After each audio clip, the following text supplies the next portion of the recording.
Good morning. Last night I met with some of the survivors and the loved ones of the victims of the horrific mass shooting at Robb Elementary School. I came here to tell them that the United States Department of Justice has finished its critical incident review. In undertaking this review at the request of the then mayor, the Justice Department committed to using our expertise and independence to assess the law enforcement response to the shooting and to provide guidance moving forward. As I told families and survivors last night, the department's review concluded that a series of major failures in leadership, in tactics, in communications, in training, and in preparedness were made by law enforcement leaders and others responding to the mass shooting at Robb Elementary.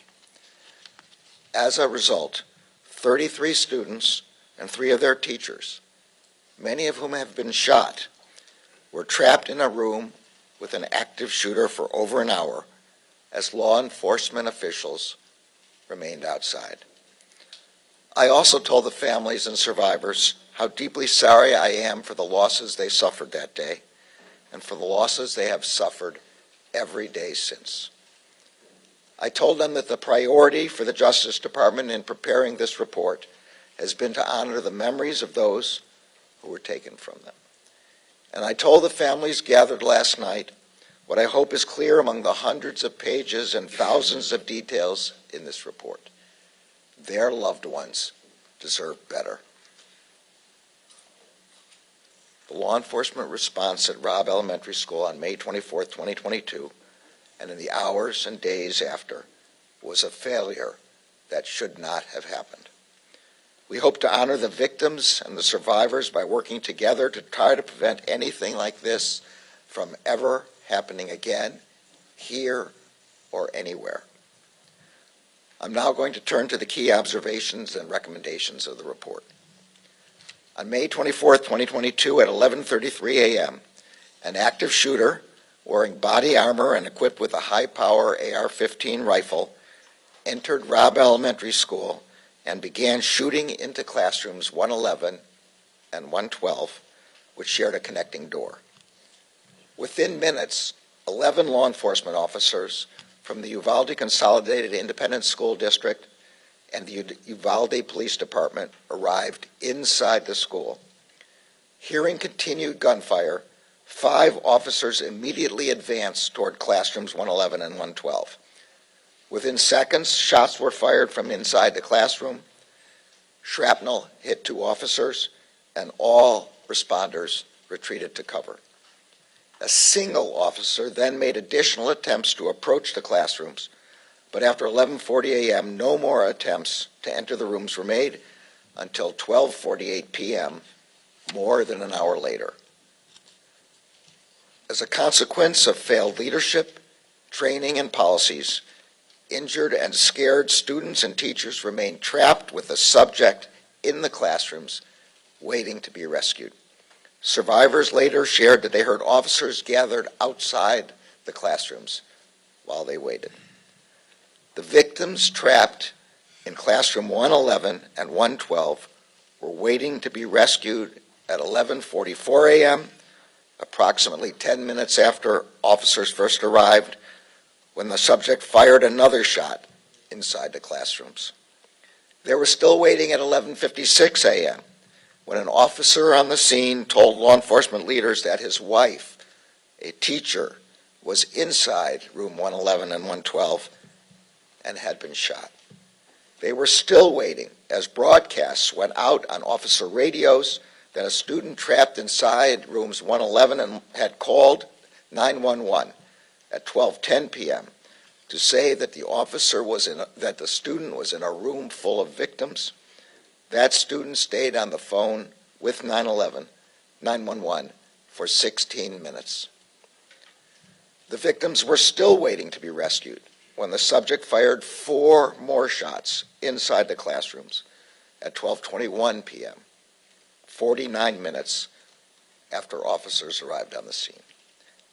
And they were still waiting for another 27 minutes after that until finally officers entered the classroom and killed the subject. As the victims were trapped and waiting for help, many of their families were waiting outside the school, growing increasingly concerned about why law enforcement had not taken action to rescue their loved ones. Law enforcement officers from different agencies who had self-deployed to the scene in overwhelming numbers were themselves waiting for leadership decisions about how to proceed. Many officers reported that they did not know who, if anyone, was in charge, what they should do, or the status of the incident. Some officers were confused about why there was no attempt to confront the active shooter and rescue the children. Some officers believed the subject had already been killed, or that law enforcement was in the room with the shooter. 75 minutes after the first officers arrived on scene, officers finally entered room 111. The subject engaged the entry team with gunfire, and the officers responded with fire. 77 minutes after the first officers arrived on the scene, and after 45 rounds had been fired by the active shooter, the shooter was killed. The massacre at Robb Elementary shattered families throughout this community and devastated our country. 19 children and 2 teachers were killed, and untold numbers of students, teachers, and law enforcement officers were injured. The law enforcement response to the mass shooting at Robb Elementary was a failure. As the threat posed to our country by mass shootings has grown and evolved over the past several decades, law enforcement's response tactics have also changed. The massacre at Columbine High School 25 years ago, and the 47 minutes it took for law enforcement to enter that high school, marked a major shift in how law enforcement leaders think about responding to mass shootings. It is now widely understood by law enforcement agencies across the country that in active shooter incidents, time is not on the side of law enforcement. Every second counts. And the priority of law enforcement must be to immediately enter the room and stop the shooter with whatever weapons and tools officers have with them. That is the approach responding officers first employed when they arrived at Robb Elementary School. But within minutes of arriving inside the school, officials on scene transitioned from treating the scene as an active shooter situation to treating the shooter as a barricaded subject. This was the most significant failure. That failure meant that law enforcement officials prioritized the protracted evacuation of students and teachers in other classrooms instead of immediately rescuing the victims trapped with the active shooter. It meant that officials spent time trying to negotiate with the subject instead of entering the room and confronting him. It meant that officials asked for and waited for additional responders and equipment instead of following generally accepted active shooter practice and moving toward the shooter with the resources they had. It meant waiting for a set of keys to open the classroom door, which the report concludes was likely unlocked anyway. And it meant that the victims remained trapped with the shooter for more than an hour after the first officers arrived on scene. There were also other failures in leadership, command, and coordination. None of the law enforcement leaders at the scene established an incident command structure to provide timely direction, control, and coordination among the enormous number of responders who arrived on scene. This lack of a command structure, exacerbated by communication difficulties, contributed to confusion among responders about who was in charge and how they could help. These failures may also have been influenced by policy and training deficiencies at responding law enforcement agencies. Some lacked any active shooter training at all, Some had inappropriate training, some lacked critical incident response training, and the vast majority had never trained together with different agencies. As Associate Attorney General Vanita Gupta will discuss in further detail, the chaos and confusion that defined the law enforcement response while the shooter remained a threat also defined the aftermath of the shooting. For example, surviving victims, some with bullet wounds and other injuries, were put on buses without being brought to the attention of medics. Some families were told that their family members had survived when they had not. And victims, families, and community members struggled to receive timely and accurate information about what had occurred at Robb Elementary. The Justice Department's objective in preparing this report was threefold. First, to honor the victims, the survivors, and their loved ones. Second, to provide a clear and independent accounting of the law enforcement response to the horrific attack that devastated this community. And third, to provide law enforcement agencies and communities across the country with analysis and recommendations about how what happened at Uvalde should inform efforts to prepare themselves for and respond to mass shootings. Policing is a noble profession. It is also a hard one. It requires training and constant education about evolving threats. The report includes widely accepted recommendations that have been adopted by law enforcement agencies across the country about how to prepare for and respond to active shooter situations. Before an active shooter incident occurs, law enforcement agencies have a responsibility to ensure that their leaders and all their officers are trained to focus on rapid response, trained that the first officers on the scene must focus on eliminating the threat and protecting the victims most in danger. Law enforcement officers responding to an active shooter must be prepared to take charge, to establish a unified command, and to facilitate communications, operational coordination, and allocation and delivery of resources. They must continually assess and adjust as the incident evolves.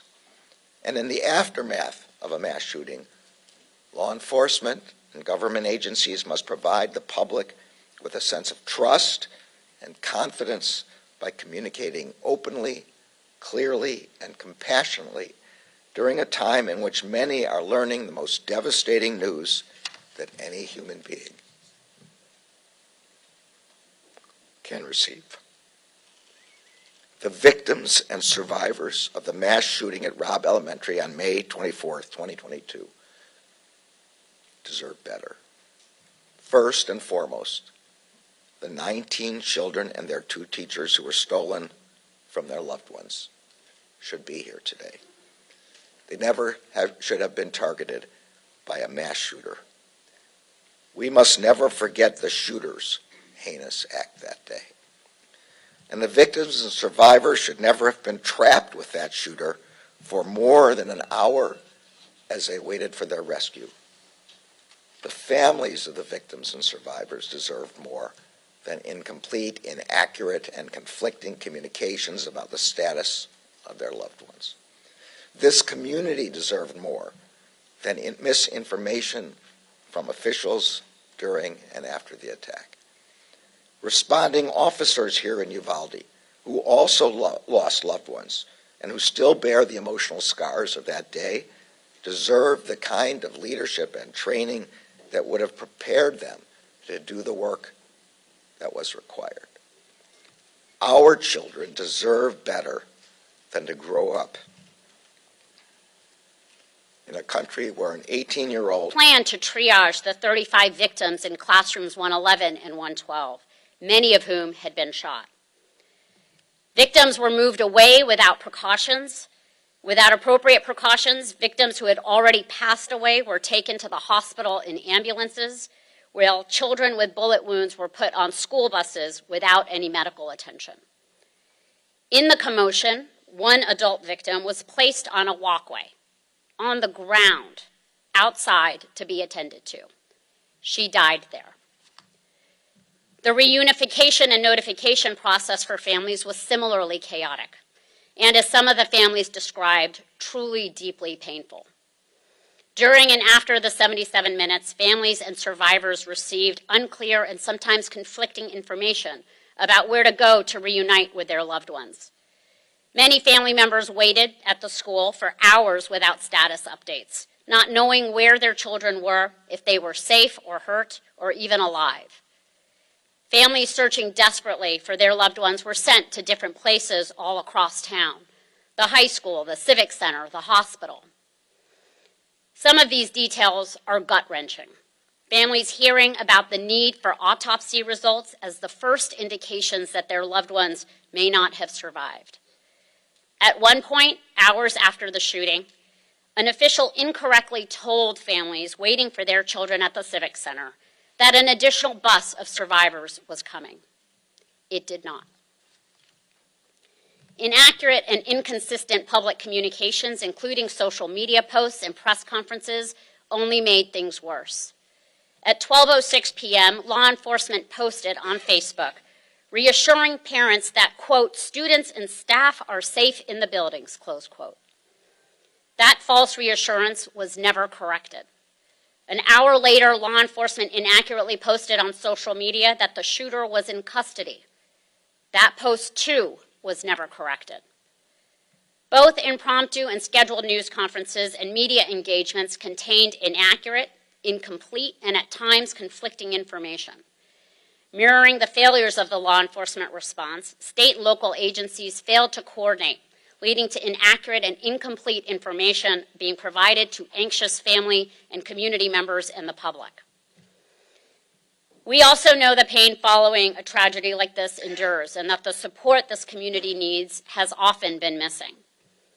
And we cannot talk about what happened at Robb Elementary School without reckoning with the fact that this tragedy took place somewhere all children should feel supported and cared for and safe. Our report documents missteps in school safety preparation that contributed to this tragedy, including that the campus safety plan was effectively a template and included security measures that were not even available at Robb. That there was a culture of complacency around locked door policies with interior and exterior doors routinely left unlocked, and that confusion over where to find a master key to unlock classroom doors contributed to the significant delay in entering classrooms 111 and 112.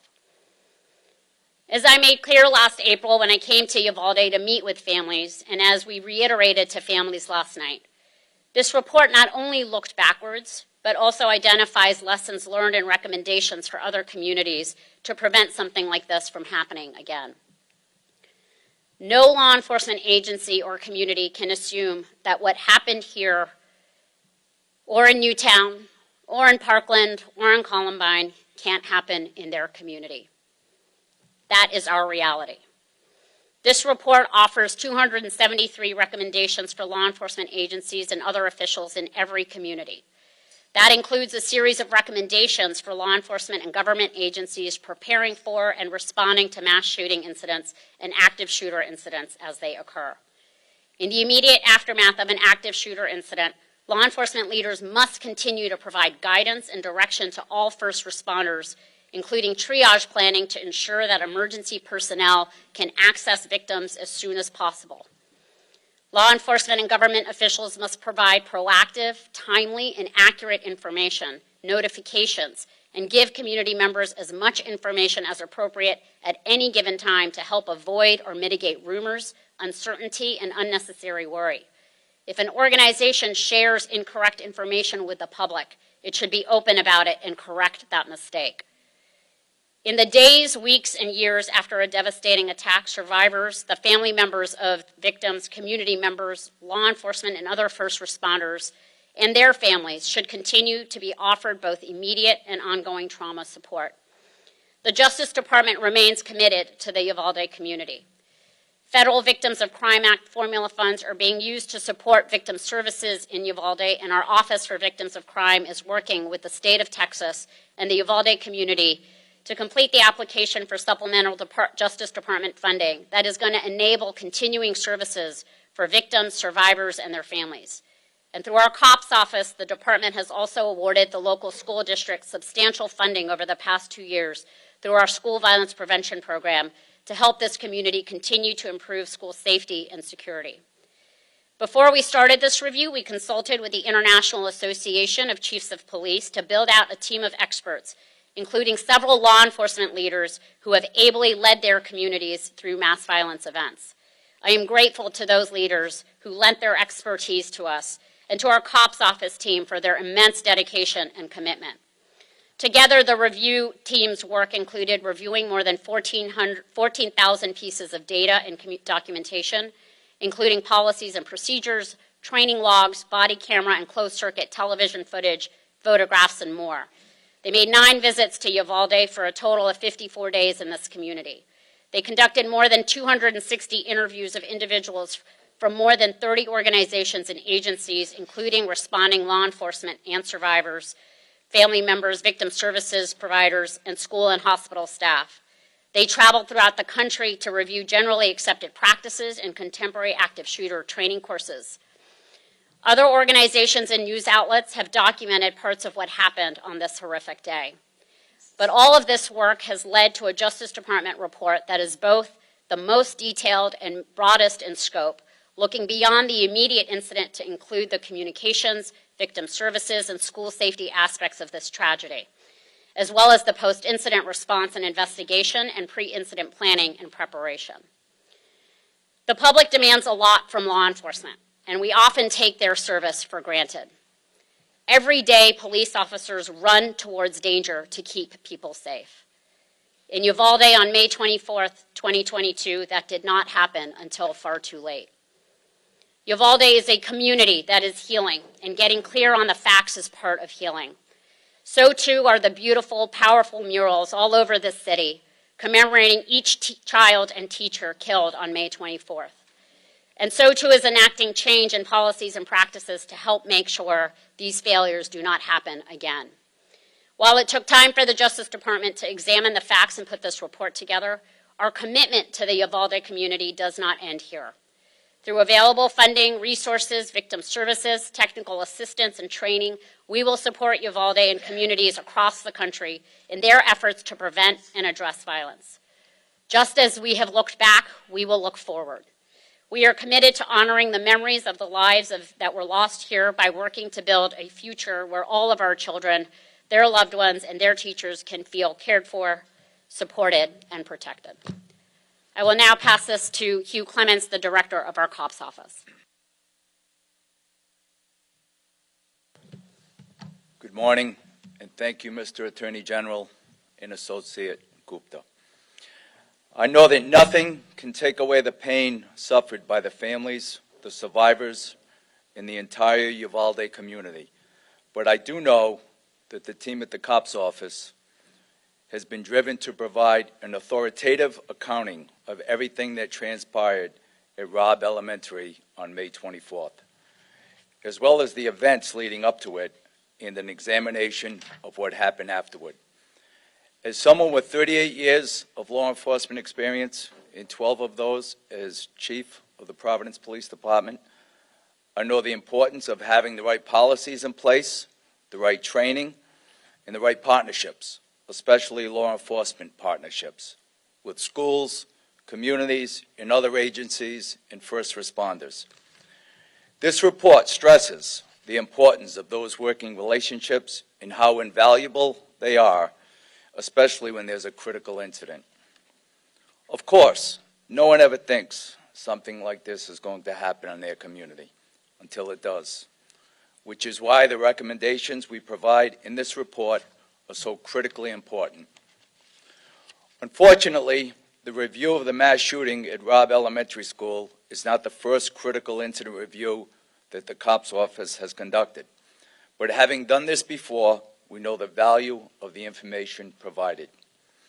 Other critical incidents reviews that the COPS office has authored in the past include the reports on the terrorist shooting in San Bernardino, California, and the Pulse nightclub in Orlando, Florida.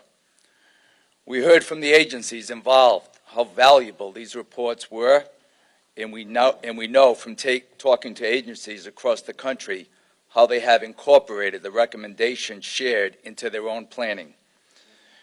We have seen how vitally important preparation is, how important it is to have the right policies and procedures in place, how incredibly important training is, and how critical it is that agencies train together.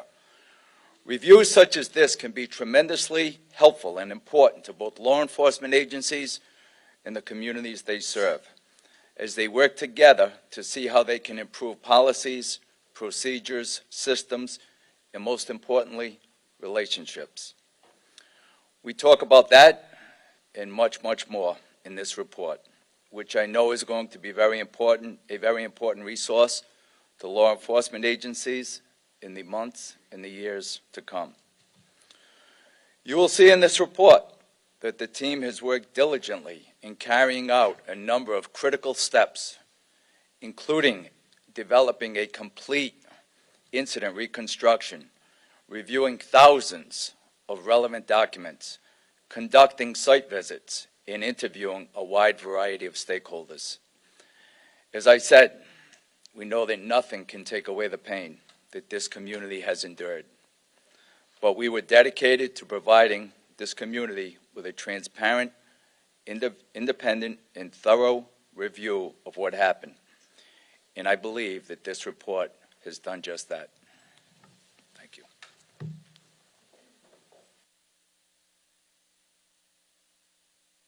Thanks. Mr. Attorney General, you just described how were documented profound failures by law enforcement, but the report also makes a point of withholding the names of all but the most senior law enforcement officials.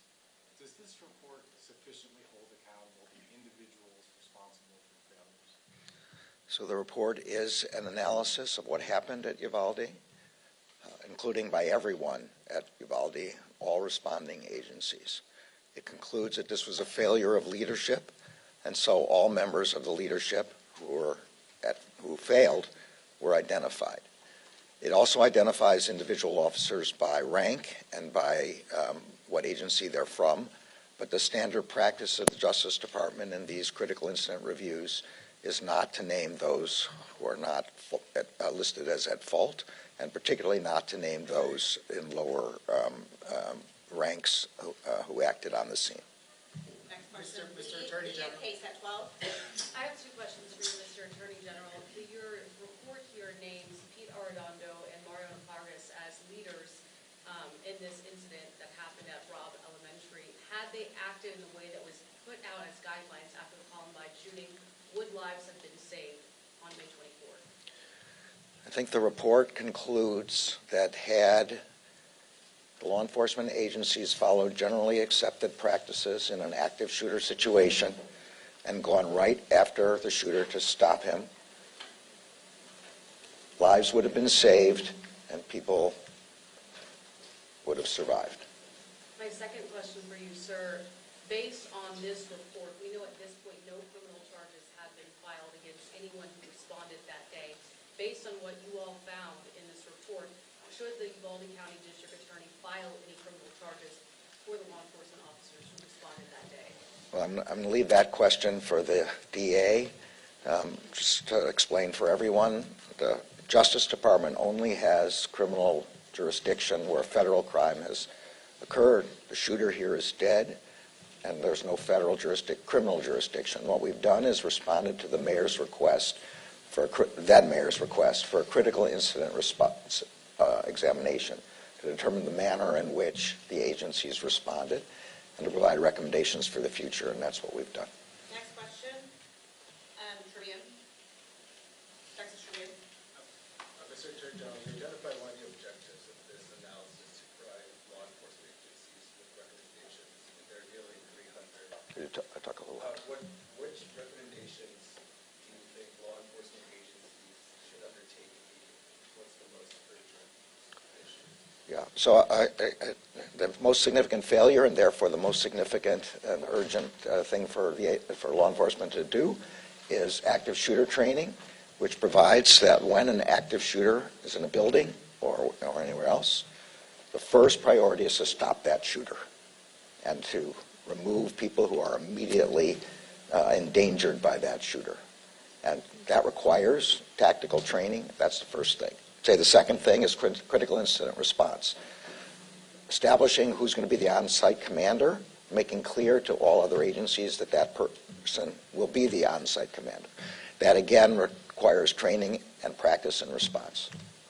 Last, go ahead. One more and then one. Should joint training be mandated across the country? I'm not sure what the word mandated here means. I think it's absolutely necessary that in any circumstance where there's going to be more than one agency responding, and that's going to be in any school situation, all the possible agencies should train together in order to establish lines of communication, command structure, and communications structure in particular. Here radios were not interactive. People did not have a way to talk to each other, and make sure that everybody's following the same strategy. Last question, Uvalde Leader News. Attorney General, some have suggested that our police response was typical for mass shooting, in fact, even better in many cases. And I use the Pulse nightclub event as a comparison. It took 3 hours to go in and put down that killer, and there were 12 calls back and forth. How do you speak to that? So actually, I'll let Hugh talk about specifically about the Pulse nightclub, but I will say that what I've described and what the report describes is clearly the generally accepted response to an active shooter. We did a survey across the country, and the experts who were involved in this examination are experts in exactly this subject of active shooter, and there's no doubt that the standard practice is the one I've described. And I'm going to let Hugh answer that specific question. I would say honestly, I don't know if that's entirely true. I will tell you this report is comprehensive, it's extensive. I urge you all to read it, the executive summary, all hundreds of pages.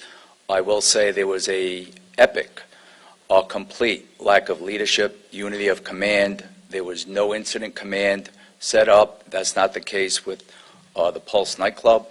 And so in this particular one, in comparison, that is not entirely true, and the response was a failure of leadership. Great, thank you, everyone.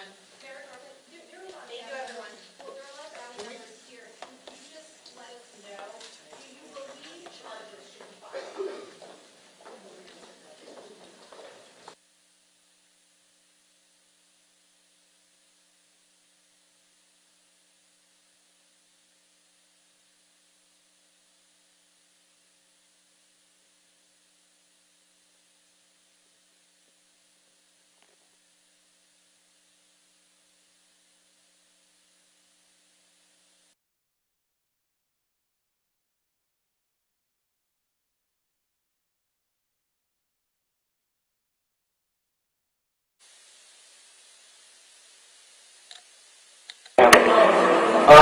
There are limitations, though.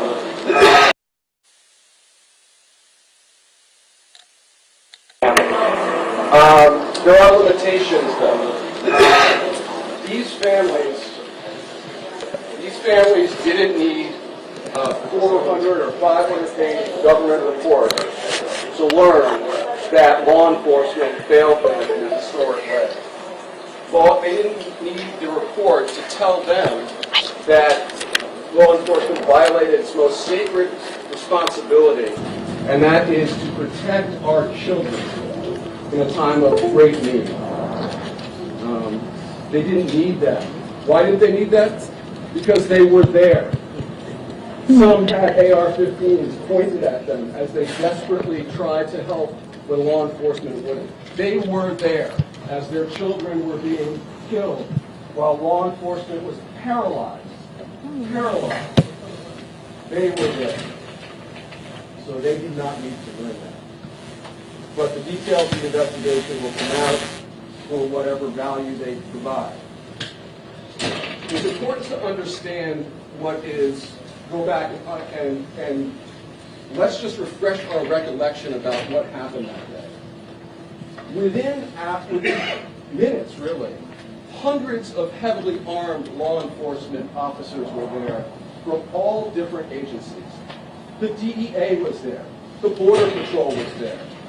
The Uvalde police were there. The school police were there. The county police were there.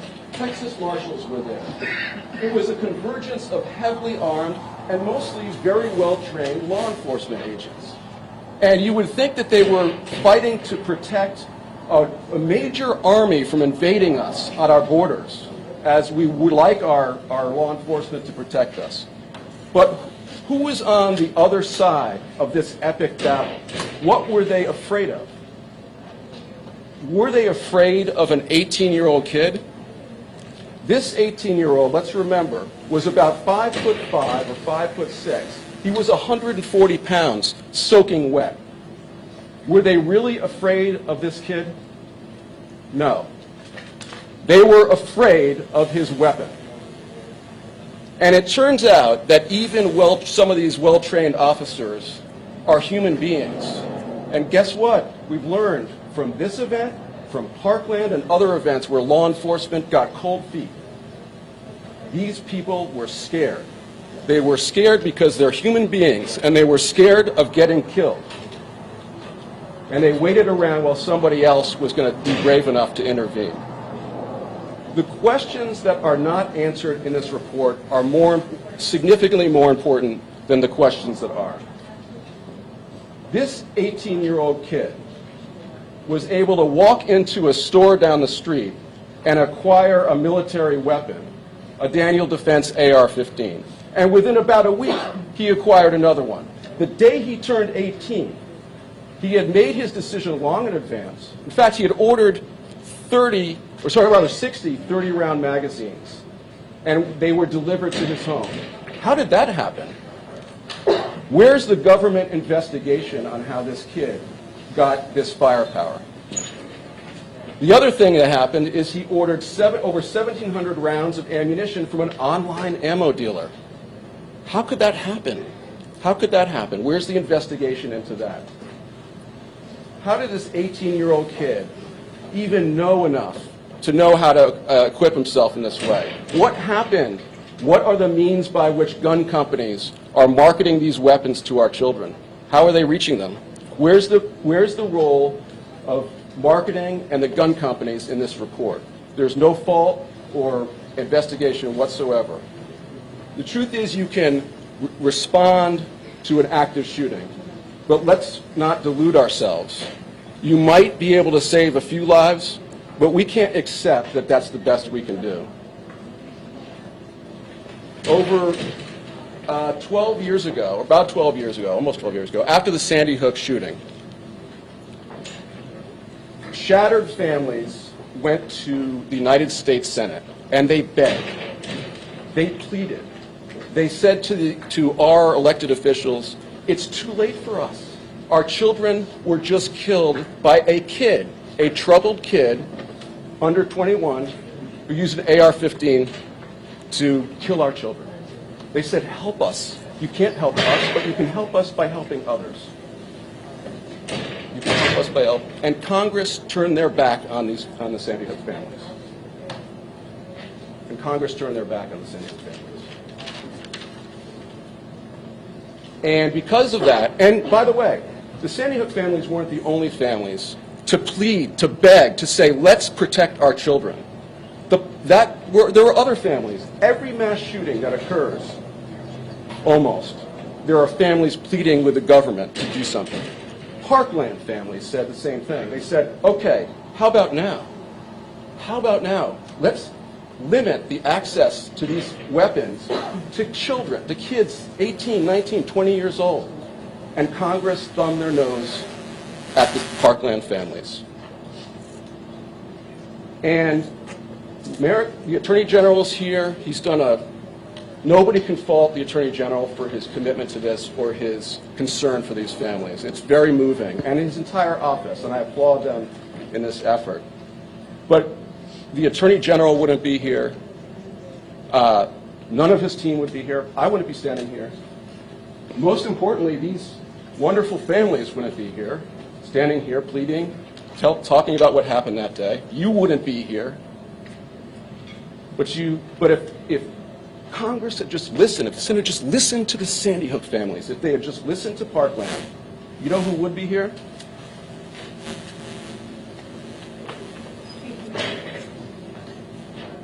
Eva Morelos, Irma Garcia, Zaya Garcia, Xavier Lopez, Amory Jo Garza, Jose Flores Jr., Aletha Ramirez, Annabel Guadalupe Rodriguez, Eliana Torres, Eliana Garcia, Rogelio Torres, Jacqueline Casares, Jayla Silvera, Jace Luevanos, Lexi Rubio, Tess Mata, McKenna Elrod, Neve Bravo, Layla Salazar, Maite Rodriguez, and Miranda Mathis. Think about that. This shooting doesn't happen if our government had just listened to these families, or and not just our government, but if the state of Texas had just even done the paltry thing of making it, even raising the age to 21, they would all be alive. And isn't that such a small price to pay? Yeah. I'm going to turn it over now. Sorry? Kim. Yeah. We're going to turn it over now to our wonderful families who like to speak and express themselves. And we'll introduce Kenny and Luca. So the two families will speak, and then we'll do questions at the end. Okay.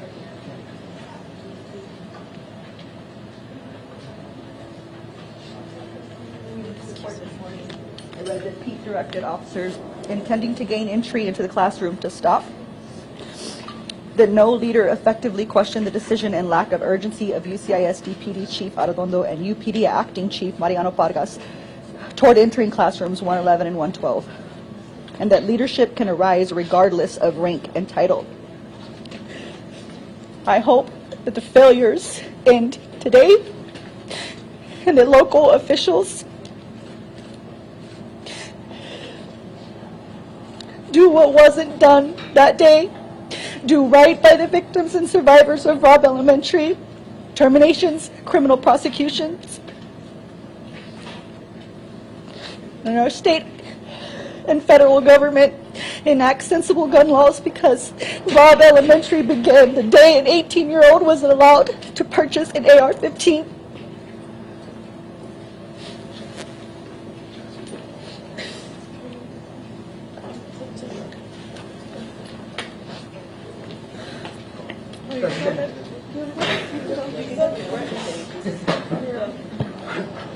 Most importantly, from what we've seen with this report, and I commend the DOJ on doing this, is that although there isn't every name of the officers that were there so that we can hold them accountable, because we have to do our own digging most of the time, there are names that are named. And it is time, because our community is so divided because of this, because they don't want to believe that the people that they grew up with failed our children and they stand against us, I'm hoping that they read this and they see Johnny Phil's name, or Mariano Pargas, who is a county commissioner right now, or Constable Zamora, who is running for re-election. There are names in there, and the community needs to see this, and y'all need, because the DOJ stamp is on there, maybe y'all will start taking us seriously now, instead of telling us to move on, telling us to sweep it under the rug, and not doing a damn thing about it. We need our community. It's hard enough waking up every day and continuing to walk out on these streets and walk to an HEB or drive to an HEB and see a cop that you know was standing there while our babies were murdered and bleeding out. It's hard enough that. But this community doesn't care, and I hope this makes y'all. I also hope that this lights a fire up under the district attorney's ass, because we know that she has not done a damn thing, and we refuse to accept that. Do your job.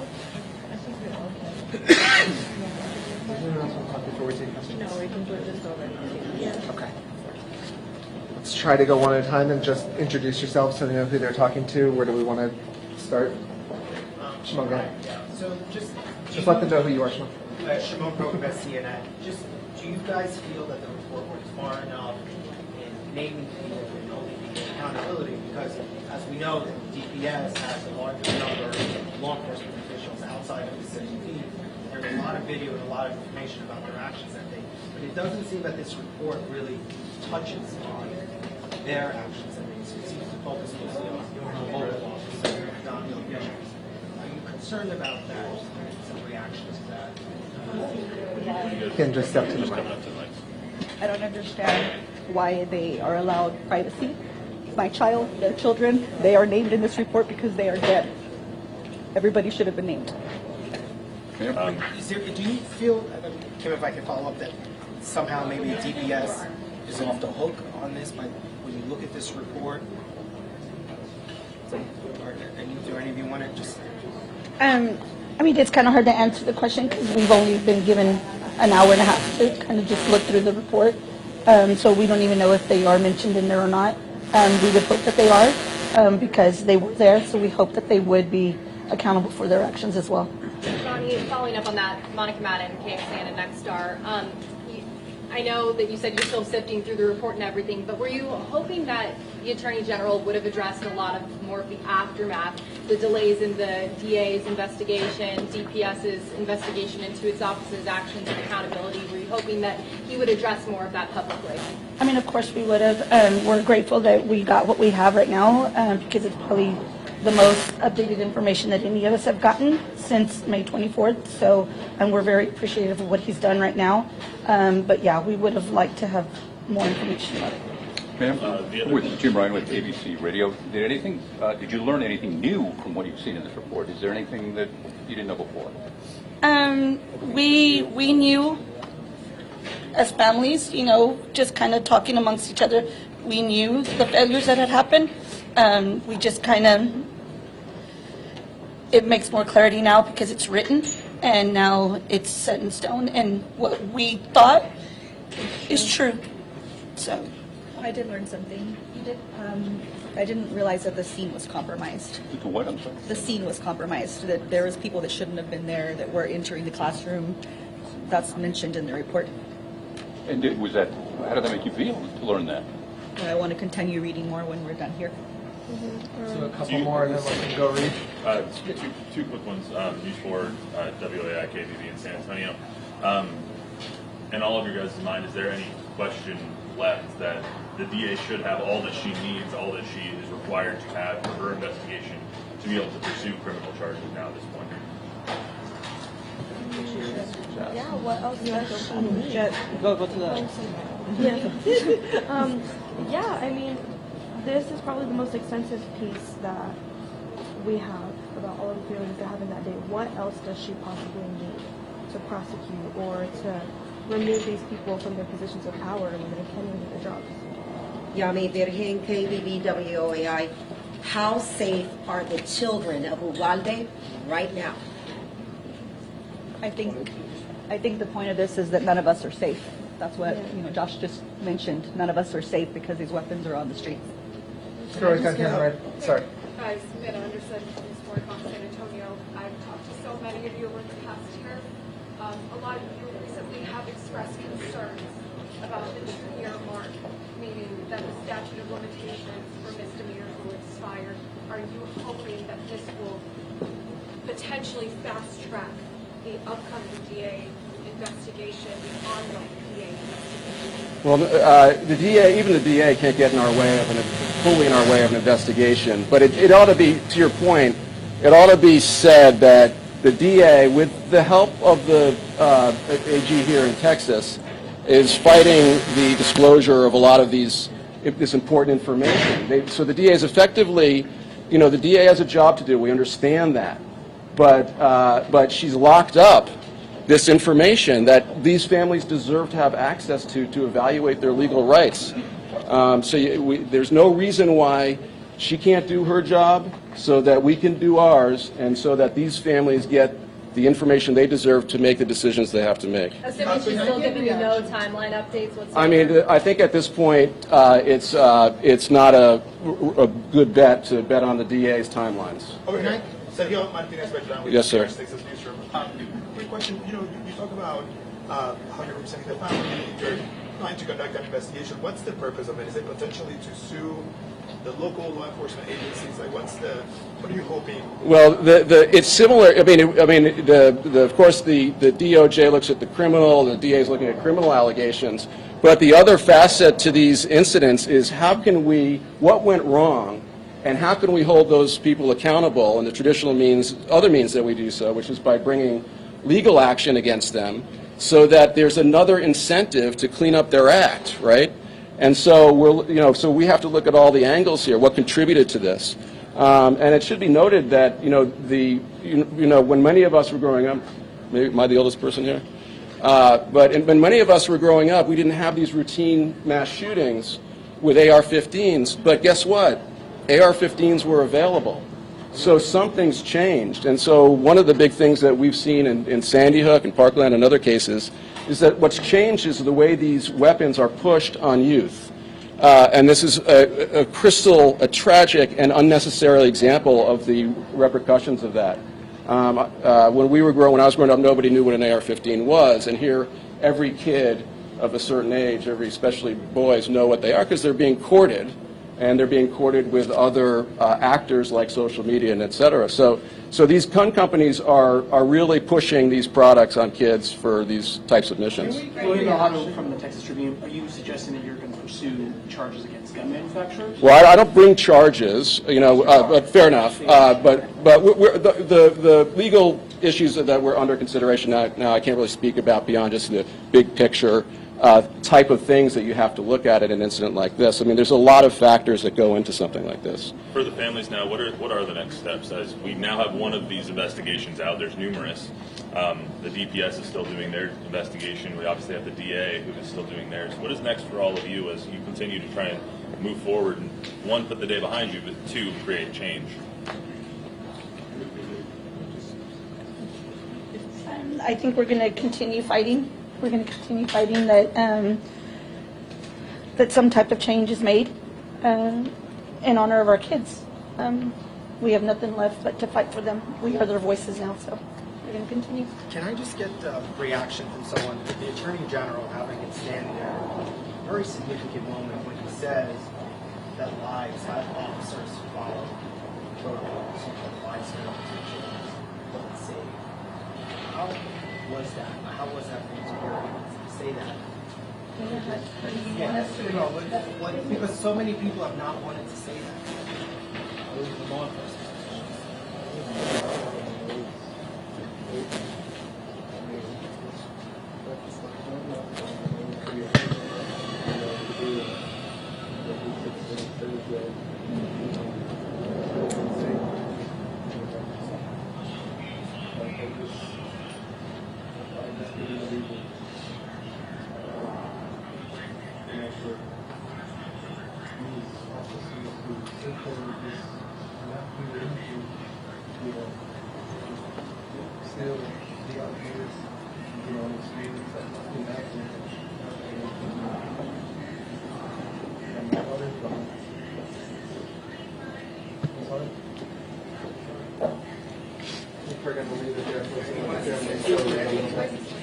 Thanks, everybody. I'm the grandfather of Layla. And this mass shooting here, why is it that our officers got rewarded instead of being punished and got raises instead of getting demotions? That's what I don't understand. The DPS major there that's sitting behind Abbott got a $40,000 raise. The Texas Ranger that had been suspended a year ago, fired, he's still getting paid over $100,000. Why are we paying these officers and then you want us to trust them with our families when they're getting paid to do nothing? We lost 19 children and 2 parents and another husband that died right after. So really, I don't see where we should be rewarding our officers, because I was at the courthouse when they had the commissioner's court And they asked me if they should have a raise, and I told them straight out, no. They don't deserve a raise. If you cannot serve and protect the people, these were children. All they wanted to do was play. There's no reason this should have happened. They should have did. They ignored the training that was supposed to be since Columbine, and they ignored it. There's too many failures in this situation that happened here in Uvalde, and for them to be getting rewarded for, I do not agree. What's your name and last name? My name is Vincent Salazar. I'm the grandfather of Layla Salazar.